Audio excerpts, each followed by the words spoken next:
On Saturday, November 18th, I attended my first ever convention, AnimeNYC.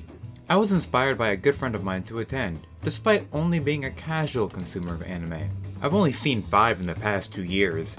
My Dress Up Darling, Komi Can Communicate, Cyberpunk Edgerunners, Chainsaw Man, and Assassination Classroom. Even so, I have enough tangential knowledge of anime to enjoy it. I didn't really know what to expect going into the convention. After taking the train and walking through the cold, late autumn morning air, I piled with thousands of others into the convention center and just went about my business. There was so much to see. There were so many booths, from companies and artists alike. I just went and saw it all.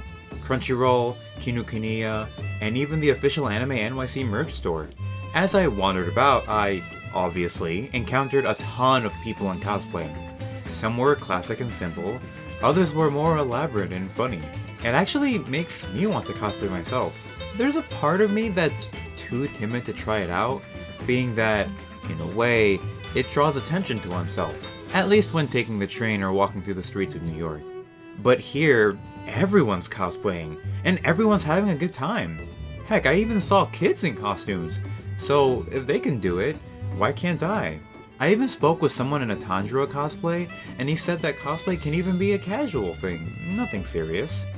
My favorite part of all the cosplay was walking by people and thinking to myself, hey, it's so-and-so! I even stopped some of them to ask for a photo. However, by far my absolute favorite part of the day was walking through Artist Alley.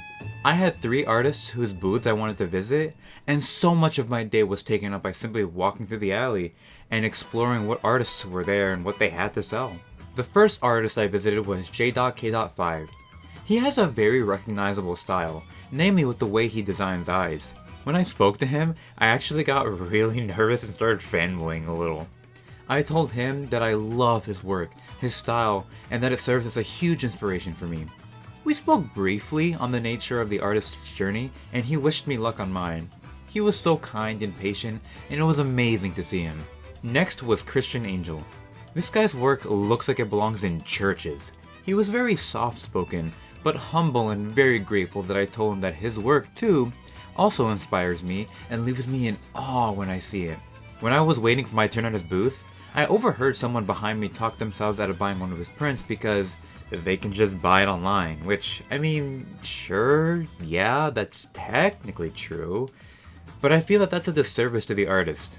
I feel part of what makes the convention so special is being able to interact with the artists right then and there, like I did. From there, other artists I came across were from me simply exploring.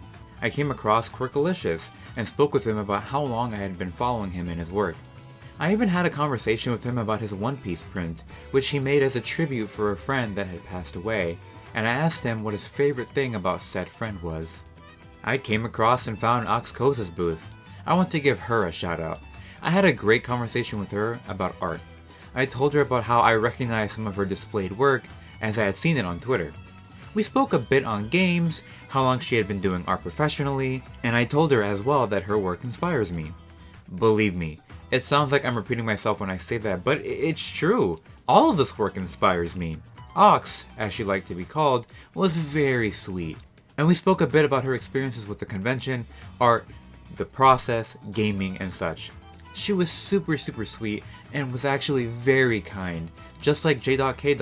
Especially when I came back not once, not twice, but 3 different times.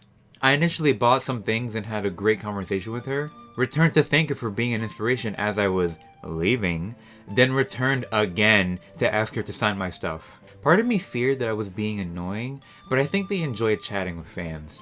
I want to give another shout out to Alyssa Molina and Alvin Sumike. Once again, I came across their shared booth earlier in the day, but I did not approach to limit my spending. However, after I told Ox that I was on my way out, I came across their booth and approached to ask for Alyssa's business card. From there, I briefly chatted with her and then spoke with Alvin. Alvin was very kind and we actually spoke on a number of things. Art, the convention, career choices, school, cultural and familial experiences, and travel. I even gave him some food recommendations from my ethnic background. He was such a delight and was super patient and didn't pressure me at all when I was on the fence about buying some of his stuff. From there, I spoke with Alyssa, and similarly, we spoke on arts, careers, and gaming. After I purchased things from both of them, I even returned, after claiming I was leaving, to ask her a question on prints and art and such. She even joked with me saying, "Back to spend more money, eh?" She was so kind and lovely. All in all, it was an absolutely incredible time. My only regret is not having enough money to buy more print or merch from different artists. I even forgot to go to Stupidhead Skullhead's booth, despite being really close to it, and I forgot to ask Herculicious to sign the prints I bought from him. And when I got home, I saw even more artists I follow, and I could have visited. Oh, and the fact that when I returned to buy another print from J.K., he asked if I have an alias or a nickname that he could use to sign. But I got too timid on whether he might misspell my relatively uncommon first name, or be confused with my online alias, so I just had him sign it. It could have been more specialized, I keep telling myself. But for my first convention, I had a wonderful time. The artists are what made it for me. I thought about taking some short vlog-style videos for this one, but I eventually forgot to, since I was too in the moment. And that's what I think makes it for me. I was too busy taking it all in to really take photos or videos. And that's my small nugget of advice for conventions. Just take it all in. Have fun, spend money, meet people. Granted, I imagine it's different for influencers, artists, and exhibitors, but you know what I mean. And I understand that not everyone is financially able to attend or afford a convention, but if you ever get the chance, take it. I know I do it again. This time with friends, in cosplay, and with more money, because boy howdy am I financially ruined. That's what credit cards are for, baby. Woo! Please subscribe so I can get monetized and recover from this. Woo! And that's it for me. Thanks for listening to me go over my first convention experience. It was fun, and I hope I get to experience another one next year. Hopefully I'll have a sliver of luck and manage to get a Comic-Con ticket, or attend AnimeNYC again, this time in August. Check out some of my other stuff, and be sure to like, comment, and subscribe. Take care, and have yourself a damn good one.